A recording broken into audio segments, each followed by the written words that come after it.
যুক্তরাষ্ট্র যদি ইসরায়েলের সঙ্গে যুদ্ধে অংশ নেয় তাহলে ইরান মধ্যপ্রাচ্যের মার্কিন ঘাঁটিগুলোর ওপর হামলা চালানোর জন্য প্রস্তুতি সম্পন্ন করেছে। মার্কিন গোয়েন্দা সূত্রের বরাত দিয়ে এক প্রতিবেদনে এ তথ্য জানিয়েছে নিউ ইয়র্ক টাইমস।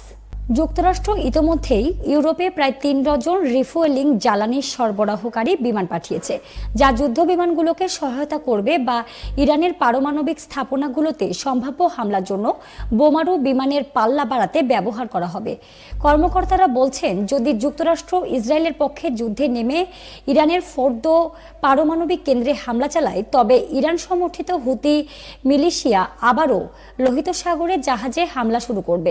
পাশাপাশি ইরাক ও সিরিয়ার প্রো ইরানি মিলিশিয়ারা যুক্তরাষ্ট্রের ঘাঁটিতে হামলার চেষ্টা করবে। অন্য কর্মকর্তারা বলেছেন, যদি যুদ্ধ শুরু হয় তাহলে ইরান হরমুজ প্রণালীতে হুমকি তৈরি করতে পারে, যাতে করে মার্কিন যুদ্ধজাহাজগুলো পারস্য উপসাগরে আটকে পড়ে যায়। এ অবস্থায় যুক্তরাষ্ট্র, আরব আমিরাত, জর্ডান ও সৌদি আরব সহ সমগ্র অঞ্চলের ঘাঁটিতে মার্কিন সেনাদের উচ্চ সতর্কতায় রেখেছে। বর্তমানে মধ্যপ্রাচ্যে যুক্তরাষ্ট্রের 40,000-এর বেশি সেনা মোতায়েন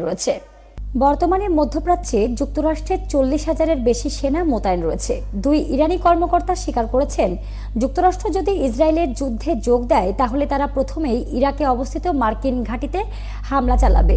তারা আরও বলেন, আরব দেশে যেসব মার্কিন ঘাঁটি যুদ্ধের অংশ গ্রহণ করবে সেগুলোকেও ইরান লক্ষ্যবস্তুতে পরিণত করবে।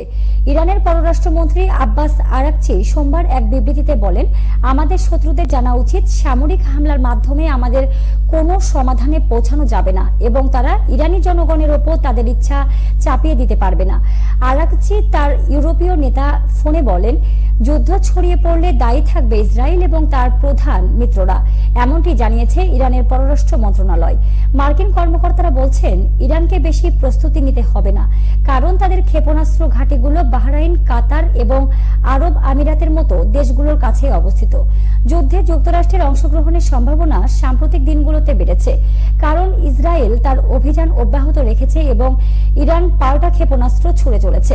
তবে মার্কিন কর্মকর্তারা জানিয়েছেন, ফোর্দোতে হামলা কতটা ক্ষতি করতে পারবে বা ইরানের পারমাণবিক কর্মসূচি কতদিন পিছিয়ে দিতে পারবে তা এখনো পরিষ্কার নয়, কারণ ইরানের সমৃদ্ধ ইউরেনিয়ামের মজুদের অনেকটা ট্যানেলের নিচে লুকিয়ে রাখা হয়েছে।